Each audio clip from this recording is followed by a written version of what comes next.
Wolfpack, what's going on? It's your boy, the Wolf of Roto Street, RotoStreetJournal.com. We breed and feed you fantasy wolves here now for the second time this offseason, and I'm thrilled that he agreed to come back on, is Mr. Michael Pro Scout Liu. He's written for some huge Dynasty sites. If you missed the last time, I'll give the intro again. DynastyNerds.com, Dynasty League Football, all your kind of household names, but now he's been crushing content for the surging Big Dog Gotta Eat BDGE fantasy brand, where he's one half of the great YouTube show Bunk Bed Breakdowns, and he's here to break down our Dynasty draft that we just finished. So, Mike, thank you so much for coming on a second time this offseason. How you doing, brother?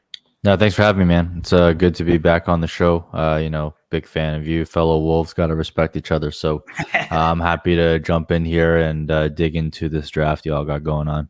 Absolutely, man. Yeah, and before we dive in there, I do want to just continue to reemphasize, as I always do in my tweets, that Mike is my go-to Dynasty guy. I'm still pretty new to the game, but ever since I found him, he's always enjoyed his tweets, his interactions, found his Wolfpack over on the Patreon. It's patreon.com/our Wolfpack, right? Or what's the site? It's just patreon.com/ourpack. /ourpack. Perfect. Yep. Yeah. So great stuff and amazing Discord going. I haven't been too active in the chat myself, but I read everything that's happening there, learning from you guys. It's a great community that you're building over there. Great rankings that update every month.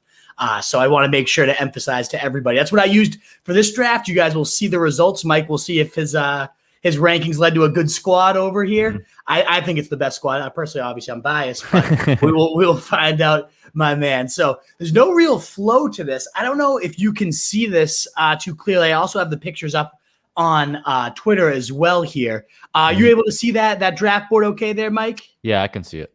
Awesome. So I'm picturing just kind of like a informal conversation. We'll kind of go through the picks. You can highlight which ones you really like, where you might see some missteps for people to learn. And just at the end, maybe grade a few of the teams where you see contenders, where you see some guys that should immediately hit the rebuild button and all that good stuff. Sound cool with you? Absolutely. Sounds good. Awesome. All righty. So this is Superflex, 12 teams. I don't believe a tight end premium for this one, but it is Superflex, starting 2 running backs, 2 receivers, and then also 3 flexes. So a little bit of flexibility with the lineups there, in addition to not a tight end premium, you said? What's that? Sorry? You said it's not a tight end premium? Not a tight end premium. No. Got it. Okay, cool. So not as important for those. And as you can see, in those listening to the podcast, I'll just kind of rally off. I won't read every single pick of this, but for the early rounds, I will. Pat Mahomes went first, 101 in the Superflex. McCaffrey, Kyler Murray, Josh Allen 4, Lamar Jackson 5. Then Justin Herbert went 6, followed by a couple running backs with Dalvin Cook and Jonathan Taylor going 7 and 8. Dak Prescott went at 9. I was hoping he'd make his way to 10 to me, but I landed Tyreek Hill, the first receiver off the board of this draft. Burrow goes 11th, and then Henry goes 12th. So first round in the books, Mike. What's some of your immediate reactions to this? This is pretty standard for what I've been seeing in the offseason. Like, quarterbacks are just flying off the board. If anything, might even be a little light. I was surprised to see Christian McCaffrey go 1.2. Like, that's where I think he should go, based on what I think he is. But, if you get his pulse on the market, like, I've been seeing him landing in that 1.08 to 1.10 range. People are just very, very hungry for quarterbacks. Like just over thirsty. Like, think about like the thirstiest dude at the club that's just trying to get a number, and like that times 10 is what everyone is doing right now with quarterbacks. I think it's going to bite everyone in the ass, because if we look at last year, it was a historically great production season, and part of that is driven by COVID, shortened off season, shortened defense, and everything along those lines. And I think it's going to come much more down to earth this year. We're not going to see, that many teams put up 50 tutties. Like, that's just not going to happen again. So I think people are going to be disappointed in the amount of early capital being invested in quarterbacks. And the second part of that is, like, we don't fucking know, man. We are bad at predicting quarterback seasonal finishes. Like, every year you look back, it's just random. Like, whether call it injuries, call it whatever. But, I've always been able to historically find good value of quarterbacks in the middle rounds. So I never really go quarterback that early. So I think in this first round, it went pretty much, very, very kind of in tune with what I would have expected. I think Derrick Henry going in the first round is a bit of a surprise to me. Just because he is a bit on the older side. Don't get me wrong, Henry's a beast. I love watching him clown me every single year. But it's just hard to invest in a 27-year-old running back that early, only because it locks you in, right? And if you look at his team, the way he drafted, he really got locked in, because you draft Derrick Henry and you're like, okay, well, I got to win now. So next pick, Alvin Kamara. Nope, nothing wrong with that. And then it's like, I got to go Travis Kelce, I got to go Keenan Allen, right? Your first 4 picks average age of your first 4 picks is in the 27, 28. Not much flexibility going on from there. If he wins, it's all worth it. But 1 or 2 injuries here and there, and he's got Carson Wentz and Jameis Winston as his quarterbacks. I mean, a lot can go wrong for that team. So that's a very high beta, high risk team. Not something I like to go with. And then Joe Burrow going to the first is a big. It's not surprising to me, but it's not something that I would do just because. I mean, people assume he's coming back from health, but I'm not really that willing to invest in someone that's coming back from like a big injury like that in the first round, unless it's Dak Prescott. So it kind of sucks that you missed Dak Prescott by 1 there, because if you got Dak Prescott, your team would have been pretty insane. Absurd. I mean, I think it's still very good, but it would have been pretty insane. And I actually, don't take this the wrong way, but best pick, worst picks. I think one of the worst picks of the first round was Derrick Henry, Joe Burrow, like I said, but also Tyreek Hill. Not because I think Tyreek Hill is a bad wide receiver. You've seen my ranks. I have him in my tier 1. I think he's a god. But the only reason why is because I can never find myself taking a wide receiver there. Just never. Because like you look at like if you waited 4 picks, like you get a Justin Jefferson. I see no difference between Justin Jefferson and a Tyreek Hill. But if you look at the other way, like I also would have probably pulled the trigger on Saquon Barkley. So you could have got like Barkley plus Jefferson. And then like you said, you got Diggs at 3.3. I think there's literally nothing separating Stephon Diggs and Tyreek Hill. They're my 2 favorites to finish at the wide receiver 1 this year.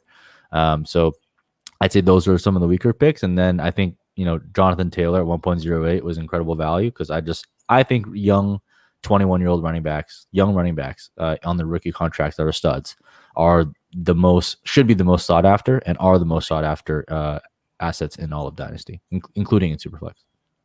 Absolutely. So in terms of quarterbacks flying off the board, I think that's one big takeaway. Clearly that happened. Was there any that you would have like put Taylor, who sounds like he's your 102 or second highest running back rather, above any of these quarterbacks? Is there any you would have switched him in for? I'm fine with where they went.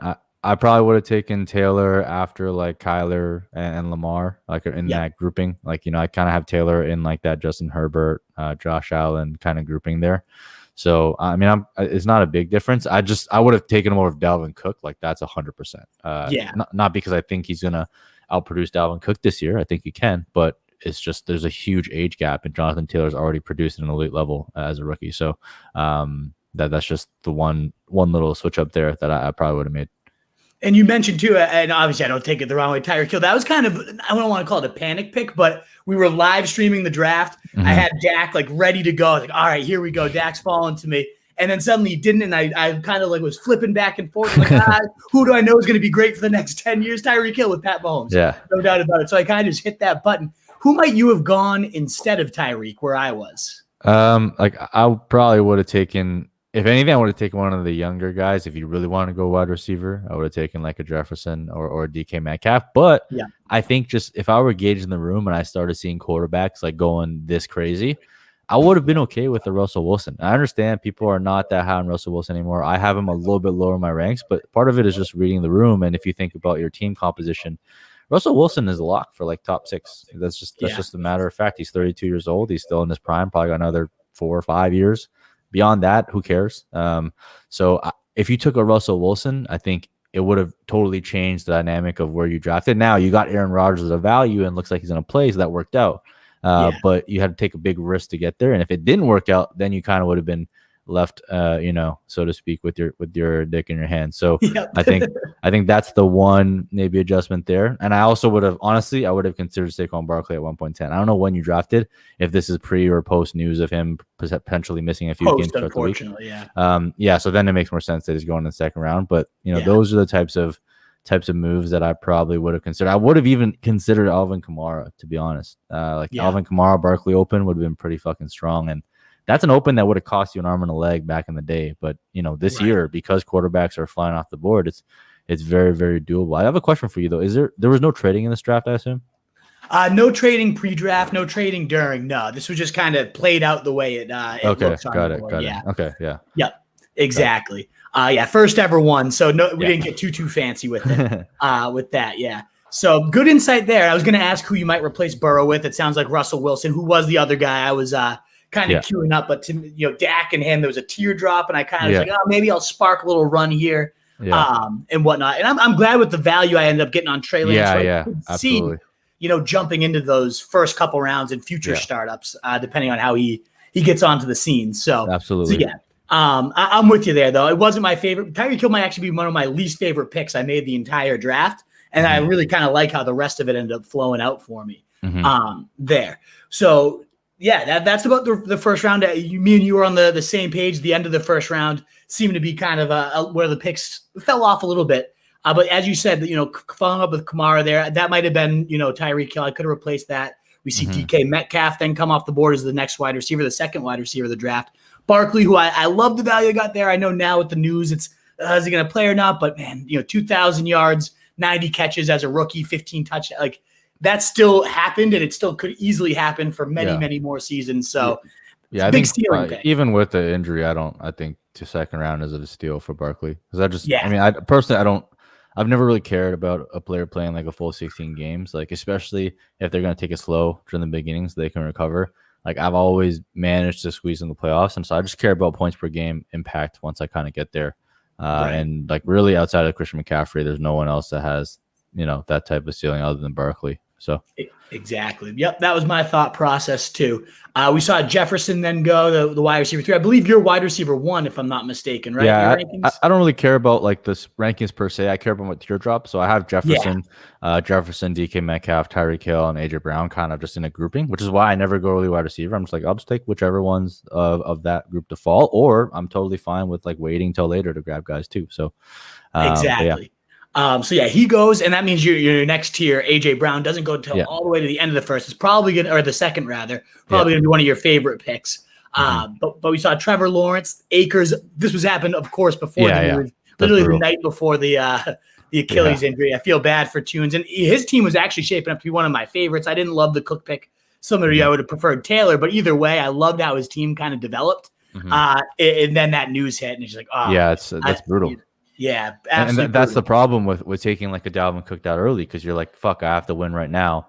And if something doesn't go your way, which is exactly what happened with Akers, now his team's like kind of fucked because what does he have? He has Dalvin Cook, Cam Akers, and Mike Davis, right? And then you got like you're pretty much screwed because you lost your running back too. And now you have to like you're in a zone where like if you feel like you can't make it in the season, you're on a clock and you have to like trade Dalvin Cook, and you guarantee to get less than where you drafted him at. Yeah. That's 100% going to happen. So he's going to have to try and trade that away if it doesn't work out. Absolutely. I did love the Justin Herbert, Russell Wilson stack in a super flex. And then Adams. I mean, that follow-up there too was just a crazy 1, 2, 3. And even Aaron Jones in the 4th. I mean, I loved Kendall's start here. He murdered it. So we'll get into whole team evaluations in a sec. But Wilson went, then Antonio Gibson, which I'm going to I want to get your take on that, because after him went Zeke, Chubb, Harris, and then AJ Brown. And a lot of the writers, as we had him on throughout the draft, were saying, I don't know about Gibson ahead of Elliott, ahead of Chubb, ahead of Harris. That was one of the more critiqued picks. But in my opinion, I actually liked it. I love Gibson. I see the C-Max ceiling, the young rookie contract, as you said. So what are your thoughts on Gibson before these 3? Is there anyone you would have considered ahead of him? I don't mind Gibson ahead of those guys. I mean, I think Gibson and Harris are pretty close, and then Chubb and Elliott are a little bit on the other side. But I have no problems with any of those guys. You can make a strong case for any of them. I don't think Gibson ever has CMC ceiling because there's only one of him in every decade. But I mean, if he sees some more receiving work, I mean, there's talk about J.D. McKissick trying to get a 3-down back. Like, that's not going to happen. This guy is like 4th, 5th year in the league. He's a journeyman. So I like Gibson. Again, with the worry with him is like the foot. Like, how does he come back from that injury? So that's the risk you're taking with drafting Antonio Gibson there. I have a lot of Gibson, but I've mostly been trying to get him in the 3rd. I think in the 3rd round, it's very de-risked. In the 2nd, it's a little bit earlier, but I don't hate that pick. I don't think it's a reach or anything based on where he's going. Like, young running backs, if you want to get them, like, you got to pay early price, and if it works out, you win your league. Like, that's just the nature of the beast. Exactly. Would you have considered going either Harris? I love these 2 values on Harris and AJ Brown to close out the 2nd. Would you have considered either of them above Gibson, both of them? Yeah, you can make a case for both of them above. I would say Gibson and Harris are kind of very similar type of grouping. And then AJ Brown, like I said, it's very hard for me to pull trigger on wide receivers early, just because look at the guys that are going in the middle rounds. I have no problems with any of those guys as like my wide receiver one. Like, if my first wide receiver off the board is Chris Godwin, Allen Robinson, DJ Moore, Mike Evans, McLaurin, Hopkins, I'm fine with any of them. So there's so many options there. So that's why I tend to not go wide receiver early. But in the back half of the 2nd round, I think AJ Brown is more than okay there. Absolutely. And from there, we did the third round reversal, which my buddy wanted me to make sure to. You gave our league that idea, and he's like, "Screw you!" He's the first overall pick, the commissioner of the league. So he hated the idea that it got implemented, but I certainly didn't mind it. We saw Kelsey, then Hilaire, Diggs, Swift, Kittle, Pitts, followed by Devontae Adams. This was with the Rodgers concerns. I think he fell way too far, even though he's a little bit older. We can break into that.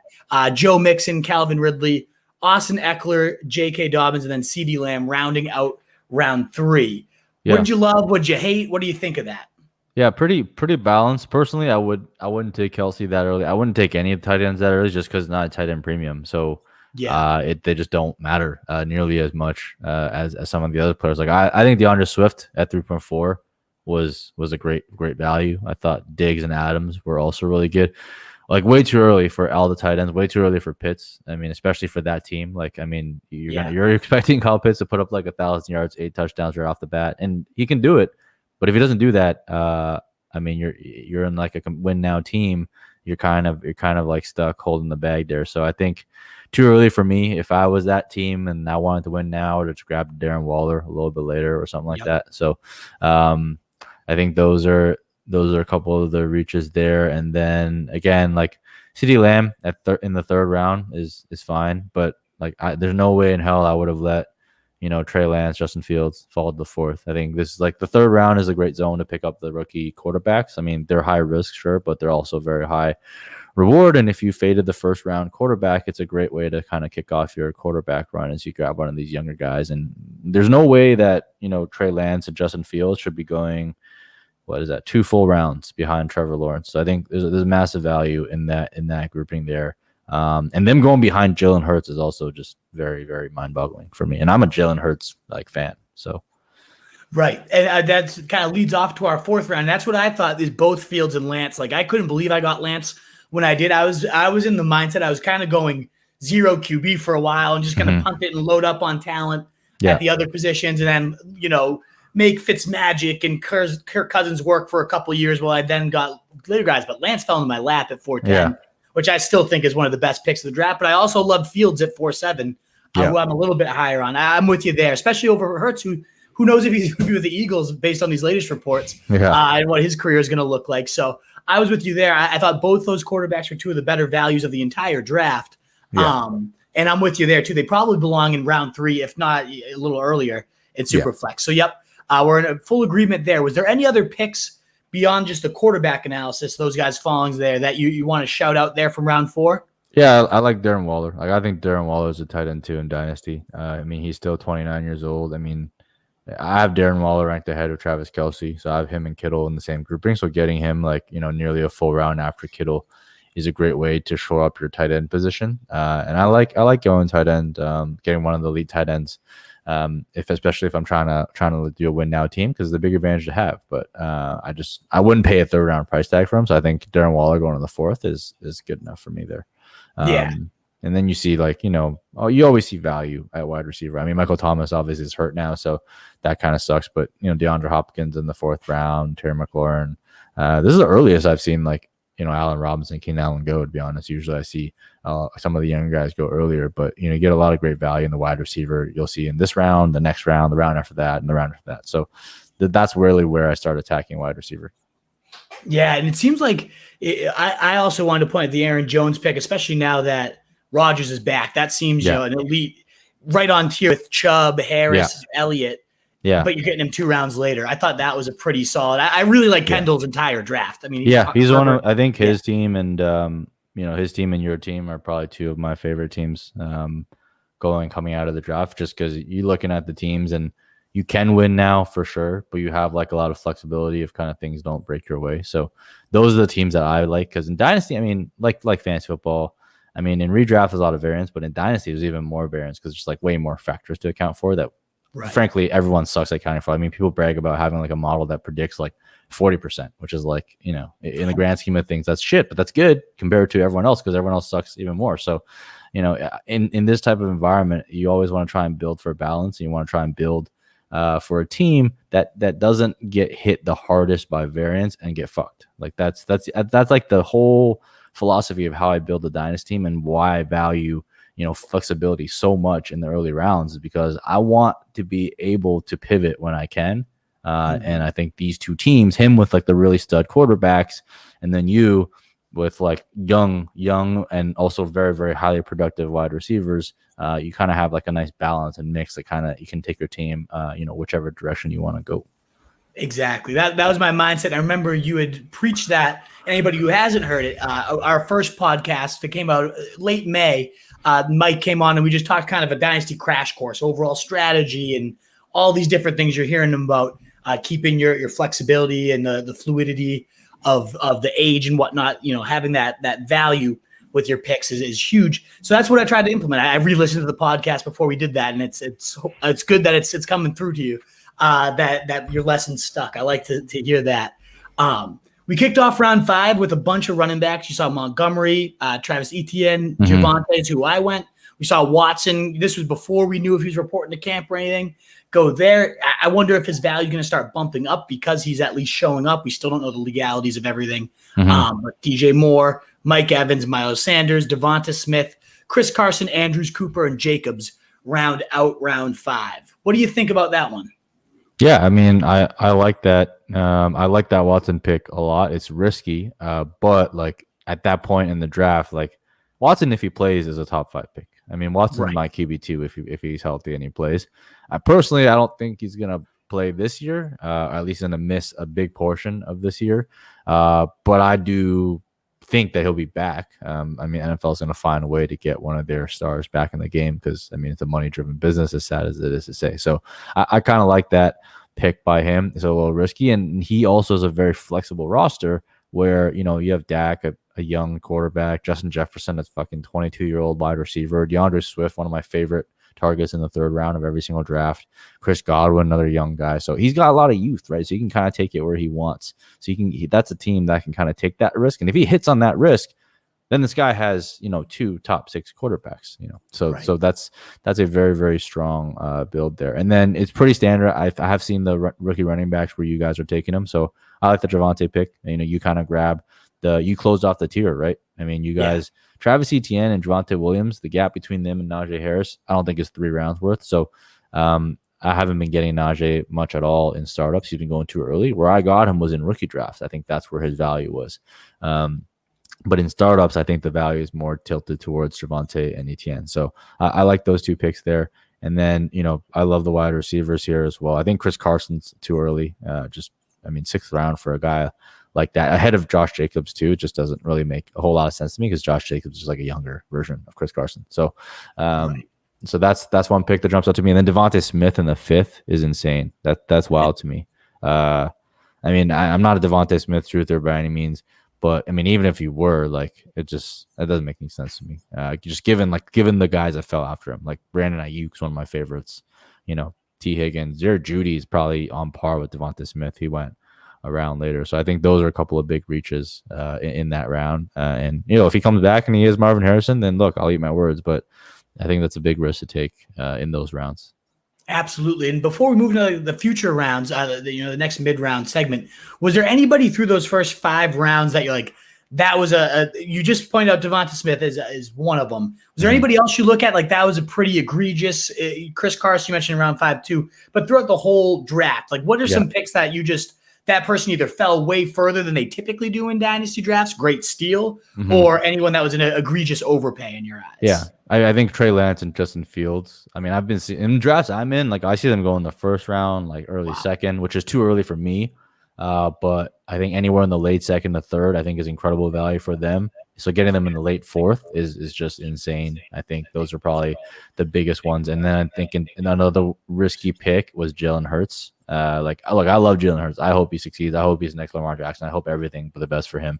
But I think just taking him in the 4th when you have guys like Justin Fields and Trey Lance who are basically guaranteed the job, at least for the next couple of years.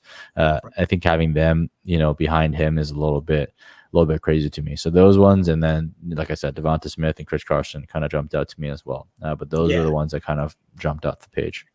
And I remember you talked a lot about like paying attention to draft capital, right? When we were earlier in our chat. You look at the teams that traded their entire future with the 49ers to get Trey Lance. Yeah. Fields, similar. They traded up to go get this guy. Like the capital suggests, as you said, they're going to give these guys leashes. Whereas Hurts, second round pick, maybe he explodes and is awesome, but if he doesn't, they'll be moving on next year. So a totally valuable lesson there, for sure. So after that, I'm not going to read every single pick. I'm just going to kind of scroll down here, and you can see, what I'll read a few of them from here: Hawkinson, Stafford, Judy, Higgins, Ayuk. I love that, like Higgins, Ayuk. Those values, in my opinion, were great. I know Kendall, who went Sermon here, was pissed because he was hoping for either Higgins or Ayuk.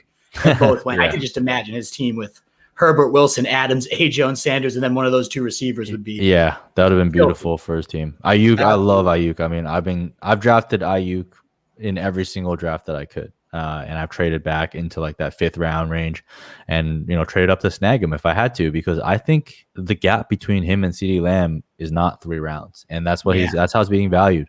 So if you look at the rookie seasons, they're equally impressive to me. If anything, you could make the case that Ayuk's was a bit more impressive because Ayuk stepped into the alpha role and did not miss a beat, whereas CeeDee Lamb is kind of still running out of the slot. And that's not a knock on Lamb. I love Lamb. I love CeeDee Lamb, but I don't love Lamb enough to take him 3 rounds earlier than Brandon Ayuk. So that's kind of where it comes down to. I love that pick right there. And then Ryan Tannehill in the 6th is always – Ryan Tannehill has been a value his entire career. I mean, not his entire career, but ever since he stepped on the field for the Titans, because people suffer from what I call he can't be that good syndrome, which is just they're like, well, he can't be that good again. And then what happens? He is that good. And then, no, well, he can't be that good again. Now this year it was all, he lost, Jonnu Smith and Corey Davis as if they were like, world-breaking receivers, and he can't be that good again. And now he added Julio Jones, which is obviously better than both of those. So Tannehill is just a great quarterback, someone that I targeted every single year. And the reason why I never went early quarterback was because I knew guys like Ryan Tannehill were in the middle. There's I think a 3-month gap between Ryan Tannehill and Russell Wilson in terms of age, and they're going 4 rounds, 3 rounds apart. So I really like that pick there as well. And then Jalen Waddle, I think similarly to Devonta Smith, is a big risk there in the 6th round. I love Jalen Waddle. I've been touting him, even though he's not the analytics darling that most people think he is. But that's another pick that's a little bit risky in the same vein that Devonta Smith is risky. Getting Jalen Waddle ahead of some of the wide receivers we'll see come up the next round. And then again, Zach Wilson, incredible value in the 6th round. I think I would have. I've been drafting him in the 4th round. I thought that's incredible value because I'm not the biggest Zach Wilson stan coming out of college. He was not my favorite prospect. I thought Justin Fields was a lot better. But draft capital does speak volumes. And at the end of the day, he was the 2nd quarterback off the board. So there's no way in the hell he should be going 5 rounds after Trevor Lawrence. So I thought that was an incredible pick. Probably one of my favorite picks in the entire draft, even though he's not my favorite player. Yeah, I think that team that took Trevor Lawrence specifically could have really boosted their whole outlook, especially with Michael Thomas. Now, we didn't know that in hindsight, but that would have been a great value to them there up have the quarterback too. There's no way in hell I would have passed up Zach Wilson for Jalen Waddle in the 6th. I think that's a even if Jalen Waddle works out, that would be hindsight bias, but I think that's a very egregious error, just especially because he has no other quarterbacks. It's a great young core to build around, right? Right. Exactly. And I just want to reiterate, I'm 100% with you with Brandon Ayuk. You look at some of my favorite stats, and I believe I've listened to you cite Matt Harmon's reception perception quite a bit. And he talked about how Ayuk crushed every single route. And the argument I keep hearing against Ayuk is he needed, X amount of targets per game to get to that great total. Well, he got that amount of targets and he thrived. Why is that a bad thing that you can handle an alpha workload and you showed you deserve the alpha workload? I don't buy that argument. It's like the vacated target syndrome. They're like, oh, he only produced because Kittle and Debo got hurt. Go back and look at other wide receivers that had wide receivers go down in front of them and tell me how they did. Because at the end of the day, you still have to be good enough to earn the targets. It's not like Kittle, got injured and then all those targets just fell in his lap. No, he had to go out there and still beat the best corner on the opposing offense. He still had to earn the target, make the catch, get the yards after the catch. And he was a monster. You talked about Matt Harmon's reception perception, but also the PFF grade for him was outstanding as a first year rookie. So, I think PFF's college grades are kind of shitty, but their NFL grades are pretty good because NFL, balances out the competition factor. So you look at guys that produce well in PFF grading, and it's a good sign. So him knocking off both those boxes.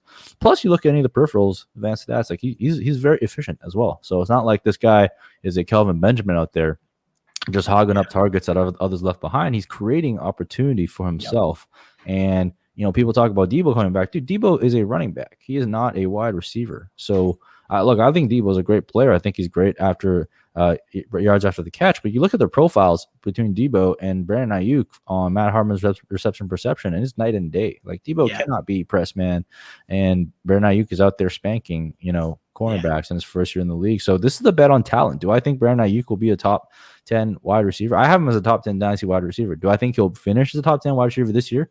No, probably not, because you got Trey Lance coming in, and rookie quarterbacks typically aren't good for wide receivers. But I'm betting on the talent long term. He's still young, and in 2-3 years, like, this is a guy that has that top 5 upside, a couple years from now. So those are the guys you want to grab on your team at the 6th round cost, because in 2 to 3 years, this guy's going to be going in the 2nd round.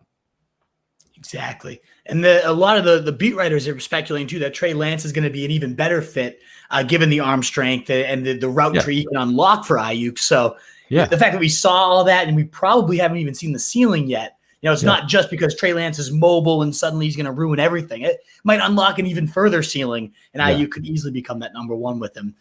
Love it. Love all that. So moving further, then we'll dive into round 7, 8, and kind of like 9 and 10. We'll look at like 7 through 10 together here.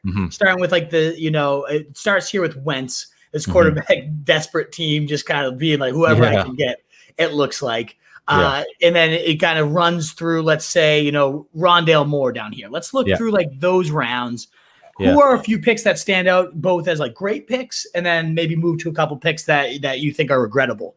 Yeah, I think Kirk Cousins. I mean, I love Kirk Cousins every year. He's just a discount Matt Ryan, like a younger Matt Ryan. I mean, he's not a world beater, but having him as your quarterback too is more than enough to win championships. I've won many championships with Kirk Cousins as my quarterback too, and like Ryan Tannehill as my quarterback 1. And you don't need to get sexy in that position to win.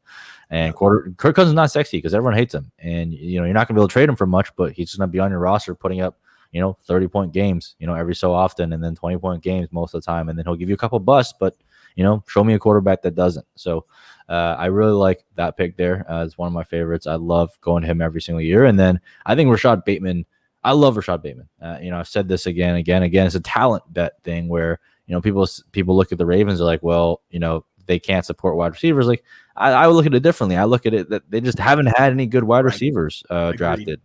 Marquise Hollywood-Brown, he's a good player, but he's not an alpha. And Rashad Bateman gives them possession wide receiver. So him going after Jalen Waddle, going after Devonta Smith, going after, I have him closer to Chase than I do the other guys to him. So I think him going, many rounds after them is a great value, especially, out of the rookie wide receivers. I love getting him everywhere. And then I think on the flip side, like Tom Brady in the 8th is just too rich for me. But I try to draft so that I'm not in a position to force my hand to do that. I mean, if you look at his draft, he's kind of like, oh shit, like there's no quarterbacks left, and I kind of have a win now team, but I kind of don't. So like, let me just grab this guy. So I think every time someone picks Tom Brady, it doesn't feel good. I think Tom Brady's better than Daniel Jones, but like, that's a very low bar, right? So I think that's a pick that kind of jumps out to me in the 8th when you have a lot of youth available. Like I would have taken Rashad Bateman, and I would have been like, all right, fuck quarterback. I'll figure that shit out later and take the best player available on the board. So I think those are a couple of interesting picks. And then Raheem Mostert, kind of in the 9th round there, James Robinson. This is like the running back zone where it's just like, man, you do not like your picks at all, right? Like Kareem Hunt's like has proven that he can be pretty good from time to time, but like Michael Carter in the 8th round ahead of Rashad Bateman, no thanks. I'll pass on that every single time and take Rashad Bateman. Thank you very much. And it's not because I think Michael Carter is a bad player. It's because I think Rashad Bateman is a very, very good player. And I'm never going to pass on a 1st round wide receiver draft capital with his profile for a running back that was drafted in the 4th round by the New York Jets. And I don't care what happens. Like, that's just never going to be a move that I make. If anything, I would rather take a shot on Chase Edmonds. But even then, I'm like, nah, give me Rashad Bateman, like more often than not. So those are a couple of picks that kind of jumped out to me. And then, you just see the running back reaching, in the zone, right? Like Damian Harris in the 9th. I get it. People think there's going to be a vacant opportunity there. I'm not interested in Damian Harris. And then AJ Dillon with Aaron Jones there. It's like you're basically drafting backup running backs at this point when you got starters available. You got Odell's, you got Chenault's, you got Elijah Moore's. These are the types of guys with very good profiles and prospect profiles I'm going to go for, because I think they accrue value over time more often than a backup running back. But that's just me. I mean, it's a difference in approach. I understand other people like to kind of stock up on those high upside, running backs. Not really for me. Yeah, that's what I was going to ask about this round. Is there any running back that you look at in here and like? Because I really don't. I'm with you. There's not really many, like maybe Kareem Hunt, and the off chance Nick Chubb is gone next year or something of that nature. I was like, okay, I can get behind that pick. But really, and even if Chubb's there, he has some productivity to him anyways, kind of the ultimate handcuff with benefits. But the rest of that round, I was trying to find a running back pick that I liked, and there's not many. There's none at all. Is there any that you like look at? You're like, that's a good running back to target in this? Is it just like a dead zone that we should be instead stockpiling these wide receivers with these strong profiles that more often than not do develop? Yeah, I think, there definitely isn't many that I like. Like Kareem Hunt isn't really a backup. He's kind of like a flex play that's in a committee. So he's a little bit different. And we've seen him actually produce at a high level when he was by himself. I think Ronald Jones is someone that I consider. And this is not because I think Ronald Jones will be good this year. I think having him this year is going to be a nightmare for you, just given how much of a mess it is. But Ronald Jones, based on last year, he's someone that's improved just drastically ever since he came. I hate on Ronald Jones. I never had any Ronald Jones before last year. But then starting last year and starting this year, I'm like, hey, this is at a point where people are hating on him so much. And they remember playoff Lenny because, what happened in the playoffs. But we got to remember that only happened because Ronald Jones got hurt, right? Ronald Jones was dominating. Like when they were on the field together, it was not even close who the better runner was by every single metric that matters, like yards created, broken tackles, breakaway run rate, everything. There's nothing that Leonard Fournette was better at Ronald Jones at last year in the running aspect. Now he sucks as a pass catcher, right? He sucks in that aspect, but the fact that he improved so much from year one to now as a runner gives me hope that he can produce as a pass catcher, not become good, but at least become not like bottom of the barrel shitty. And, if you think about it, he's still going to be 24 years old just because he came in when super young. He came in the league really, really young. So either Lenny's gone next year or he's going somewhere next year. And I would say that he is better than whatever running back he's going off at here. And at that time, that'll create either a trade away moment for you where you can capitalize on a price flip, maybe get a first for him, or you can just hold him on your roster. Maybe he gets a lead gig somewhere else. So Ronald Jones is someone that's been interesting to me in that type of range. Like I would definitely take him ahead of like a Michael Carter. Or I would probably take him ahead of a James Robinson even. And I actually maybe close to James Robinson. But I'd definitely take him ahead of Damian Harris and AJ Dillon. There's no question for me there. But I think he's someone that's interesting to look out for. Absolutely. Yeah, he's a good name to toss out there. And he does look so good. Like for the eyeball test, he just passes it every time he gets the rock. You wish Bruce Arians would commit to him. I almost hope he leaves. I think his value would certainly be higher if he can finally escape Arians, who just doesn't seem to really like him or ever want to commit to him, no matter what he does on the field. But he might be the one like you look at it's actually intriguing from a long-term perspective. Maybe Zach Moss, like if he took over this year and lit the world on fire, but he doesn't look great to me. I don't think that offense is really going to ever sustain a consistent, dependable. It's weird because it's such a good offense, but it's just not one that revolves around the backfield. I don't mind Zach Moss. Yeah, I don't mind Zach Moss. I mean, he's like you said, he didn't look great, but he was hurt, so I'll give him the pass on that one. Right. And he's got the size, and he's definitely better than Singletary. I mean, Singletary's awful, so he has the opportunity there. It's just a question of whether or not he can kind of seize it. But at that cost, like I said, I mean, Ronald Jones like 9th, 10th round. I mean, I think I'm okay flipping on those, just assuming guys like Rashad Bateman and Laviska Shenault and Elijah Moore types aren't available, obviously. Exactly. And I guess that's part of too, like my Tyreek Hill pick. This is where it starts to sting, is when you see the receivers that you're able to get, the talent, the profiles you can get in this range versus the running backs. Like this is where Alvin Kamara and Saquon Barkley backfield would have just looked so much better on this team, or another quarterback or Russell Wilson. Because there was, I got, like you said, Odell Beckham we haven't seen much the last couple of years, but you told me 2 years ago I would be getting Odell Beckham in round 9 of a dynasty draft. He's probably going, what? Like, you've been playing longer than me. I imagine it wasn't too long ago. He was in the third He was a round of every 1.01 draft, like a couple of years ago. He was, when he was with the Giants after his rookie year, he was like unanimous, like 1.01 startup. Yeah. That was back in the day when like everyone's like, oh, wide receivers have longevity. They should go ahead of running backs, blah, blah, blah. Those days are gone, but he was like a first round pick pretty much all the time. And I think he's a great bounce back candidate. And, he's ever going to reach those heights again? Probably not, but can he put up a wide receiver one season, like top 10 season? Yeah, that's definitely within the cards. So I kind of like that pick a lot. And then I didn't mention this, but I like Chase Claypool a lot for the very much the same reasons as why I like Brandon Ayuk. These are historically good rookie producers. I mean, he had a top 24 season on a total basis.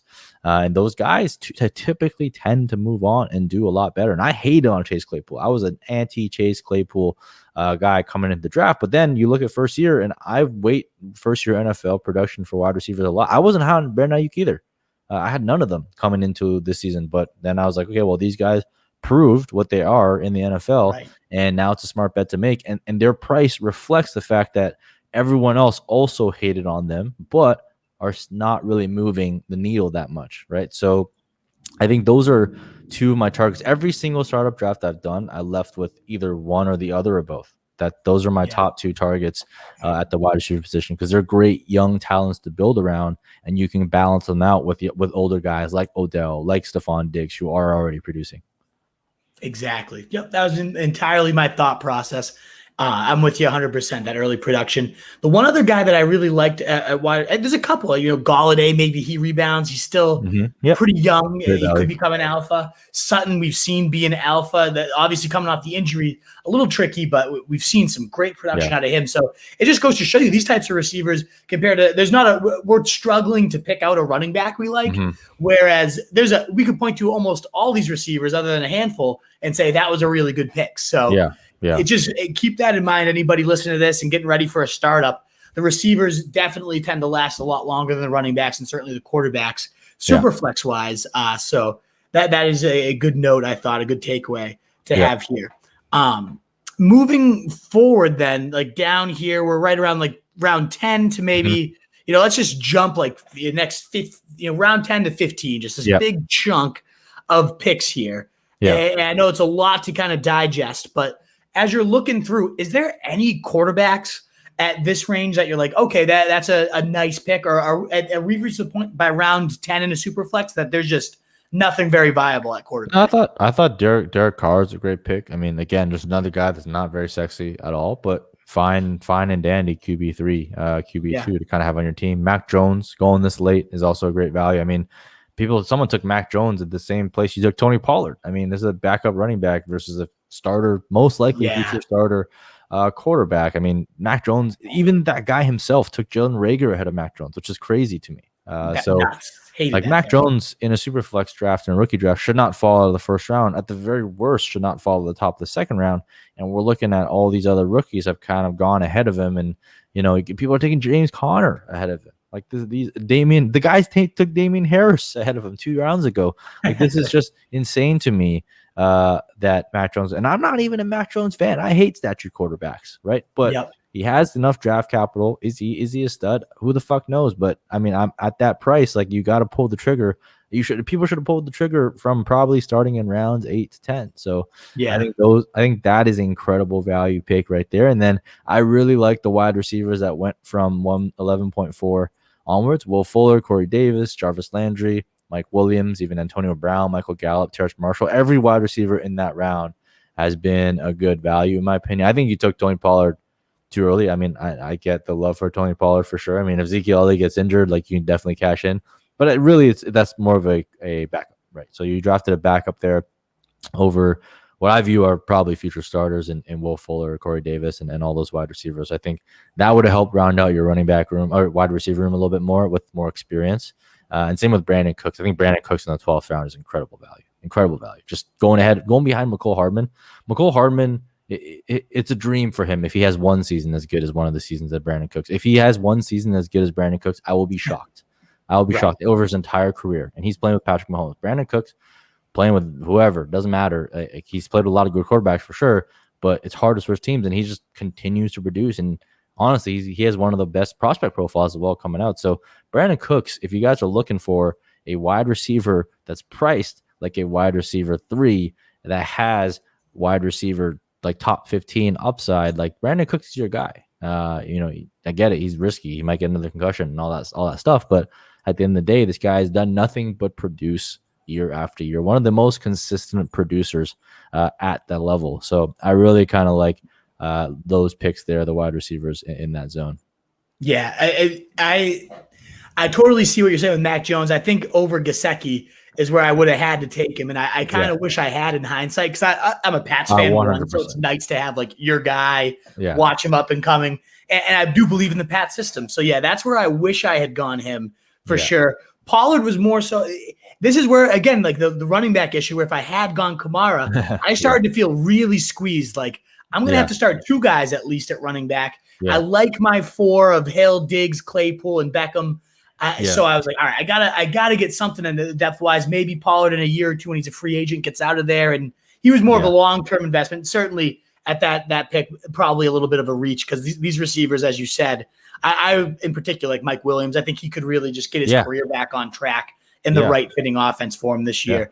That was one I loved. For sure. Imagine if you had went Mac Jones instead of Mike Gesicki, which 100% is what you should have done. Yeah. Then you had 4 quarterbacks, and then now we get the Aaron Rodgers news, and you're like, okay, well now I'm sitting on 4 quarterbacks. I can trade Cousins. I could probably trade Lance for a fucking monster haul if you wanted to before he even steps on the field, or as soon as they announce him as a starter, you can flip him, and you have Aaron Rodgers, Kirk Cousins, and Mac Jones as the quarterback 3, and you probably could have took Trey Lance and flipped them for like honestly. At some point, you're going to be able to flip him for Alvin Kamara plus, and I really believe that. So, so that really would round our team. And then like tight end, like Mike Gesicki. I mean, look, he's okay, but like tight ends just don't matter anymore. And Mike Gesicki, there you could have got Evan Ingram. I mean, a couple rounds later, you could have got Cole Kmet. These guys, I don't think there's very much separating them at all. So I would have much preferred kind of that route. And it's hard to do because in the moment you're like, fuck, I need to round out my team, but then you got to remember like, it's only June or it's only July, right? And I can trade after that. So I don't even see positions when I'm drafting. I'm just looking at my board. I'm like, who are the best players that either are going to last for me in accrue value for 2 years, or who are players that I think I can flip between now and the season starting for other roster positions. So just try your best. I would say like next time, they're just not see positions. Don't be like, I need to draft a running back here. Just be like, I'm going to draft the best player here. And the best player here you could have even taken Jordan Love, and I wouldn't have hated it because you could have been like, okay, well, actually, no, I would have hated it because you have Aaron Rodgers. Imagine if you didn't have Aaron Rodgers, you could have taken Jordan Love and be like, all right, well, I can flip him for like fucking James Conner if I need to start for me in season, right? So those are the types of adjustments that I think I would make. Absolutely. Yeah, I think that's a great point, is how much more future and even immediate flexibility a guy like Mac Jones gets me even as early as year one. I know that was one that sat with me. I didn't think anybody was eyeing him up, and I know Nat hates the Patriots. I really think Zenos, over here should have when you have Carson Wentz and Winston and you're going for that, like Mac Jones. Henry Ruggs over him is wild to me. Any of these guys over him, to be honest, Dylan Moore, Ruggs, he should have, based on what his needs were, Mac Jones would have been a perfect pick for his squad. So I should have seen it coming. I should have been able to go him over Gesicki because, as you said, I love Cole Kmet. I love all these. Look at all these tight ends up down here. Logan Thomas, Troutman. I think Higbee's an insane value where he went because I still think he's only like 27, 28. He's not that old, Higbee, if I'm not mistaken. And now he gets the full gig to himself with Matthew Stafford the next few years. I think that guy could be a stud for 3 to 4 years. Gesicki was definitely a regrettable one, especially looking at Mac Jones there for sure. So that's a couple guys to keep in mind in drafts for people doing future stars up. Like, look for that. Look for these wide receivers with good profiles at this stage of the draft. Hopefully you have a couple QBs already, a couple running backs, so you can get that flexibility. And even if I keep saying you get that flexibility, you should just have that flexible mindset anyways, or even if your early draft isn't that way, because you're playing for the longer haul. I think that's what I need to embrace as well. The liquidity of these assets and all that good stuff. So I get what you're saying there for sure. So Mac Jones was a standout value. Some of these receivers stood out as good values to you. Was there any others? Obviously my Gesicki pick was kind of boneheaded there. was there any other picks that you're like, oh, that's hideous? Like I wouldn't go for that guy. Yeah, I think Ryan Fitzpatrick in the 12th round is too wild for me. Like I get it, people love Fitzpatrick. I mean, I love rooting for the guy, but I mean, this is not a guy that's a long-term starter. And I mean, I would much rather have Big Ben over him, to be honest with you. I think Pittsburgh Steelers have way better weapons, and Big Ben isn't good, and he's not his old self, but I think he's still better than Ryan Fitzpatrick when it's all said and done. And then I think Cole Kmet and Evan Ingram. I think those are two of my favorite late round tight end targets. So I really like those guys. And then Taysom Hill in the 12th also wild to me because most likely cases he's not a starter. So that's a backup QB, and he took him over. I guess not over because they're back-to-back picks, but Taysom Hill and Ben Roethlisberger. Jared Goff in the 13th round. Like I don't like Jared Goff much, but I mean at that cost, I think it's more than palpable. I think this entire 13th round, though, outside of Ben Roethlisberger and Jared Goff, is like a bit out there. I mean, it's Darrell Henderson now looks really good, right? Because of what happened, but for the most part, these are all backup running backs, right? So they're not really gonna do much for you. Like Chuba Hubbard probably will not see the field, and then you got a couple of scat backs and Naheem Hines, J.D. McKissick, who rarely repeat. Like if I did a research, and one of my first articles ever written was like, don't draft scat backs that come off big years because they don't repeat. This just doesn't happen unless you're Austin Eckler.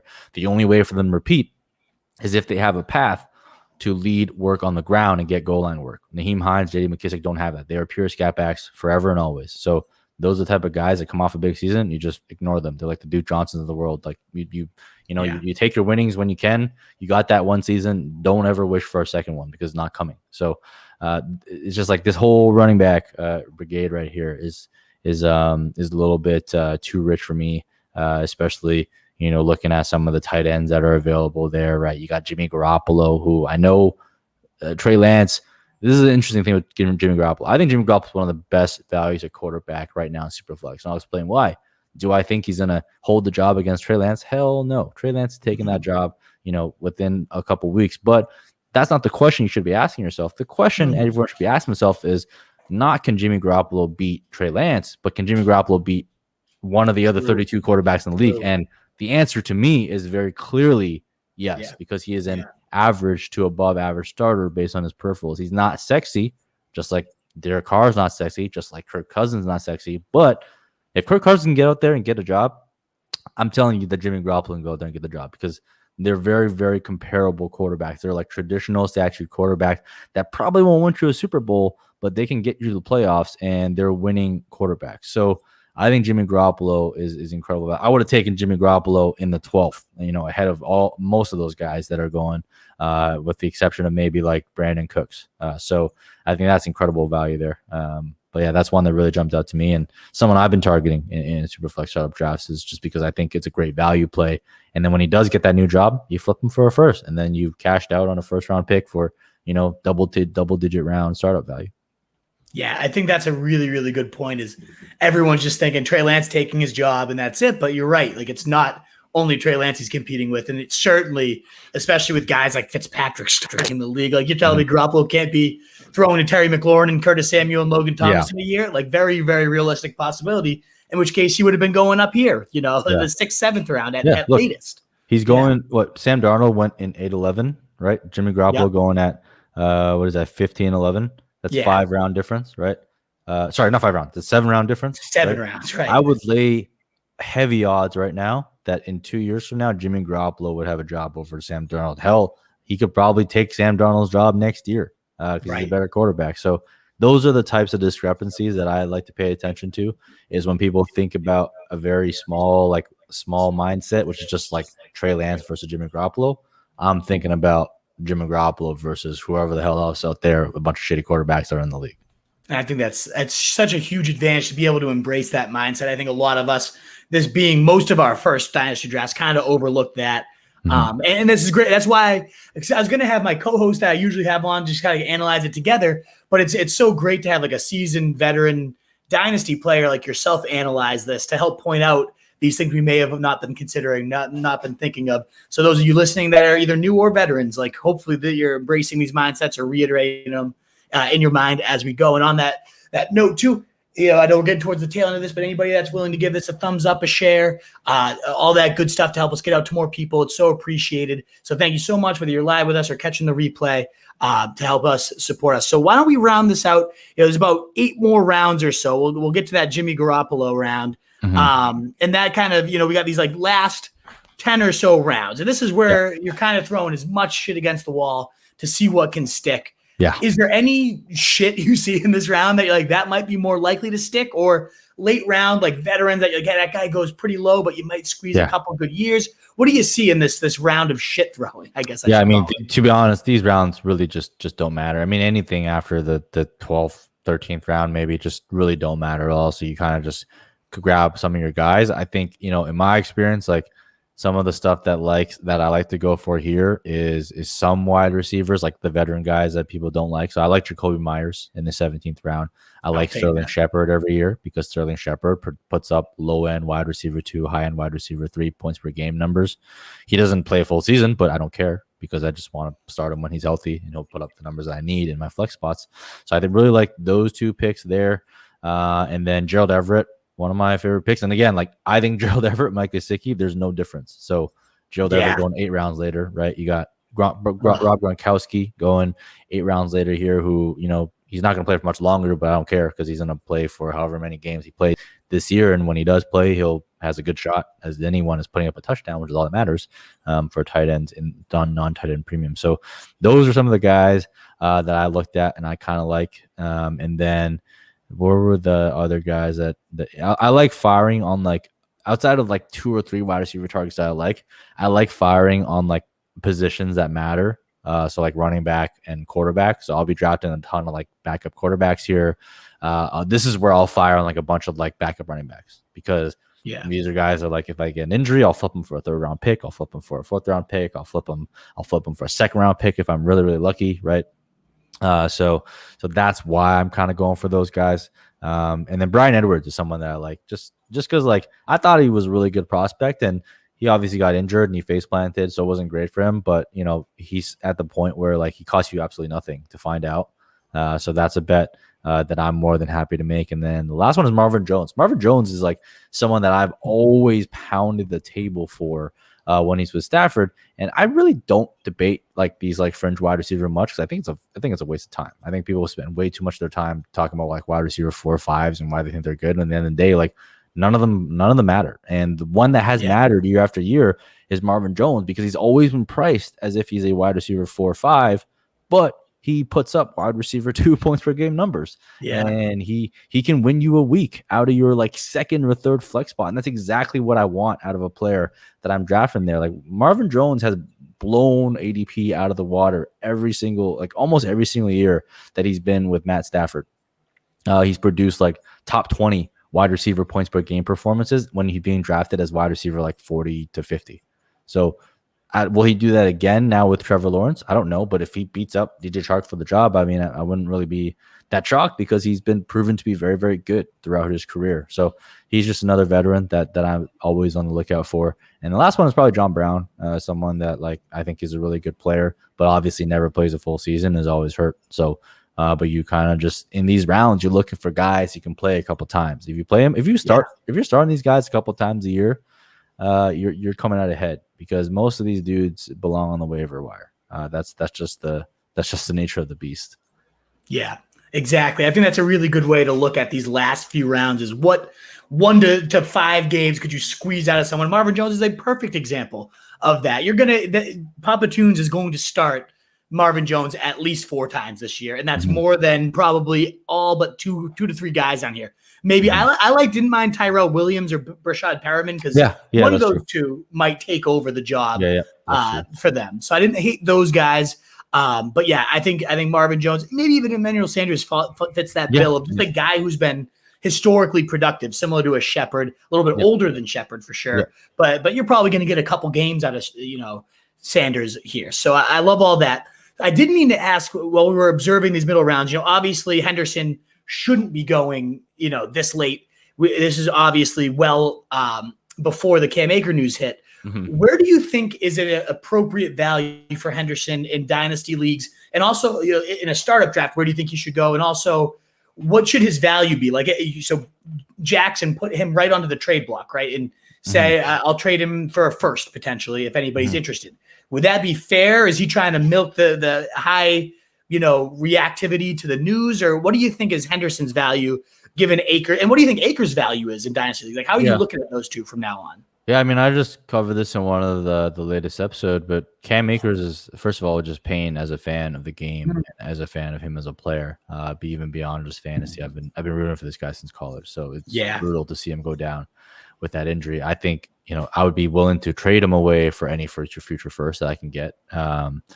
Or like, I think on the lower end, maybe like a couple seconds, but I wouldn't trade Cam away for less than that. I wouldn't give him away for a single second, for example, because we just don't, the sample size is very small. The odds are definitely stacked against him. And the most likely scenario is that, he's not going to be the same player that he was going to be ever again. But I don't have a great deal of confidence in like what that fall off is. Is that fall off from like top 10 running back to like, irrelevant? Or is that like top 10 running back to like top 20? Right. So those are the questions that revolve around Cam Akers. When it comes to Henderson, like if I could get a first for Gerald Henderson, he's off my team every single time because I would much rather roll in that first round, a future first round running back, wide receiver of the 2022 or 2023 class, take your pick. I don't care which class. I think it's better than him every time. But the Rams have shown you what they think about Darrell Henderson, right? Like at best, he is a potential committee leader, right? At worst, he's a backup because towards the back half of last year, they said, Cam Akers, you're a guy. Darrell Henderson saw less than 3 touches a game when they were both playing, and people will just talk about his injury. And Cam Akers came back from injury too. And so as far as I'm concerned, if you're both healthy and listed as active, one guy's going to play over the other. So Darrell Henderson is never going to be a workhorse. He's never going to be Cam Akers. So anyone chasing Cam Akers production from Darrell Henderson, you're chasing ghosts, in my opinion. Where should he go in startups? He should probably go around that same range where guys like Chase Edmonds, Michael Carter, like Kareem Hunt are going, because he now has a starter gig, and he should be going there because you should be flipping him as soon as he has some big years or some big games, because he's going to have down games for sure, just as a committee guy and not a great pass catcher, just an okay pass catcher. And then that's kind of what I think about Darrell Henderson is if you can get rid of him for first, like just take that every single time. I would take, like similarly to Cam Akers, if I got a couple seconds for him, I'd be super happy as well. I might even take a single second for him. Not because I think he's a bad player, just like I just don't. I think if they replace him this year, they can replace him next year. And next year's class is better than 2021. And 2023 is better than 2022. So if you have a Darrell Henderson on your team, every year you're sitting there sweating the clock on the draft. Because the Rams on our first round picks, and we've seen they suck at drafting, and they'll just take running back after running back after running back. So it doesn't matter. So that's what I'd be worried about at running back position. If you're not solidified as the talent, if you're not a Jonathan Taylor, if you're not one of these guys, like every year you're just fading bullets when it comes to the draft. Absolutely. Well, Mike, thank you so much. This is like a dream come true to be able to analyze a draft with an expert. I know everybody that's new to Dynasty would love this opportunity. So thank you so much for taking this time to go through all these rounds, all these picks. If you were going to summarize it all, like with, again, pretty new Dynasty players here within this draft, what do you think might be like one or two of your biggest takeaways that would make all of us better Dynasty players? You've given us so many lessons throughout, so you can clearly just reiterate any of those, or what was kind of be your biggest takeaway for us as Dynasty owners that we could improve for future drafts? Yeah, it's particularly in this draft where you didn't allow trades. You're more susceptible to falling for like, I got to draft like to fill out a team. There's just no need. There is never a need to fill out a roster when you're drafting in June or July, unless you're playing a league where nobody ever trades. That's like the only instance. If you can't trade in season, then cool, I get it. You got to fill out your roster. But if you can trade in the season or after the draft at any point in time, you do not need to see roster spots in the draft spot. Like when you're looking at 1.01, you shouldn't see quarterback, running back. When you're looking at 8.4 or 9.4, you shouldn't see like, this is going to be my wide receiver 3, running back 4 that I'm going to pick for sure. You should just see like, look, this is a good player. Will that player accrue value between now and the draft and between now and the beginning of the season? If the answer is yes, draft them and trade them, because that's the bet you're making against someone else that drafts for need. When someone drafts for need, they're saying, okay, I need to fill this roster spot. Whereas what you're saying is, I need to gain value as much as I can between now and the start of the season. And if you make your bets and you win, then you can always trade into the needs and come out on top, and you'll have a better team. That's just the bottom line is if you can do that, accrue more value between now and the start of the season and beyond that, you will have a better team. Do not draft for need. You can trade for need. Now, there's some people take it to the extreme and they just draft like 10 wide receivers. It's like, okay, well, nobody gives a shit about wide receivers. It doesn't matter. But I like to draft high value and high leverage positions like quarterback and running back or whatever. So if I'm at a tiebreaker, I'll do that. But I'm not going to ever be put in a position where I'm like, okay, I need to take Mike Davis ahead of Elijah Moore. That's never going to happen. I'm just like, okay, well, if I don't have running backs, I don't care. I'll just play for next year, and I'm going to take Elijah Moore because I think Elijah Moore will increase in value more between now and the start of the season just based on training camp hype alone than Mike Davis will. Because the only thing that happened to Mike Davis is they signed a running back, and his value goes down. There's no more up for Mike Davis, okay? So whereas Elijah Moore is like a much better prospect. So I think I like to think in those terms is just don't fall for need, and especially if you're the one that's caught like reaching for need at the tail end of like tiers. So like all the studs have gone back, all the quarterbacks gone off the board, and you're like, fuck, let me take Joe Burrow in the first round, right? I wouldn't do that. I would just be like, all right, well, quarterbacks are gone. That's fine. I'm just going to keep taking, studs. I'm going to take a Saquon Barkley. I'm going to take, I'll keep taking DK Metcalf. I'll take a fucking Justin Jefferson. I don't care. I'll take good players that I think are going to accrue value over time over drafting for a need. Love it. All about those guys that you think are on the upside, moving upwards and not the downward trajectory. It sounds so simple, but it's so hard to do in the middle of the draft. So to keep that, put a sticky note on your computer or whatever, keep that on the front of your forefront when you're doing drafts. Absolutely. Well, Mike, this was hugely helpful. I already had a couple buddies are texting me like this was amazing. Like this was one of the best podcasts you've done all year. So thank you so much. I really, really appreciate it for you taking this time. Why don't you remind our listeners where they can connect with you, find your work, and anything you'd like to plug to wrap up. You can find me and Mike Me Up with 2 P's on Twitter. So tweet at me, shout at me. I respond to anyone. I don't care how many followers you have. That's how I engage on Twitter. I love it. Right. And then if you wanna support me and my work, hop on over to patreon.com/ourpack. That's a Discord server, private Discord server. We have about 300 something people going on right now. So that's how you get access to my monthly ranks. I do monthly streams. I will talk about trades. I'll give you all of the trades that I'm doing, proposals that I'm sending in my leagues. I cover through my drafts and stuff like that. So, and then I do giveaways as well on a monthly basis. So that's like where I spend the majority of my time now, just because it's hard to answer all the DMs. I still try, but most of my time is dedicated to Discord side. And obviously support us at BDG. You got BDG.store. You can get our draft guide there. I just wrote the startup Bible for this year. So that's like basically, all the like things that I follow, like those mantras that I talk about, being flexible and how to implement them and the practicality of them.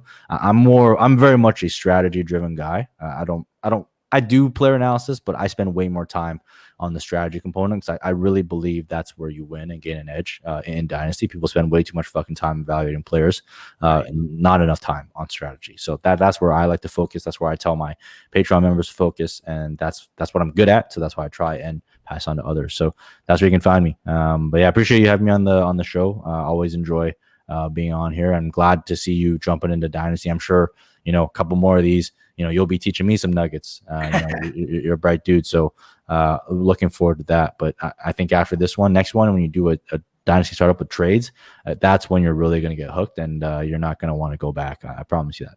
I'm already feeling that itch, man. And you've helped develop me as a player, fantasy player in this respect so much already. So I greatly, greatly appreciate everything you've done, man. So Thank you, Mike. Cheers again, everybody. Go check out at Mike Me Up 2 P's. And of course, again, I can't reiterate enough how helpful his patreon.com/rpack has been in helping me develop as a Dynasty player. So check all that out. Wolfpack, in a world full of fantasy sheep, be the wolf. Later, guys.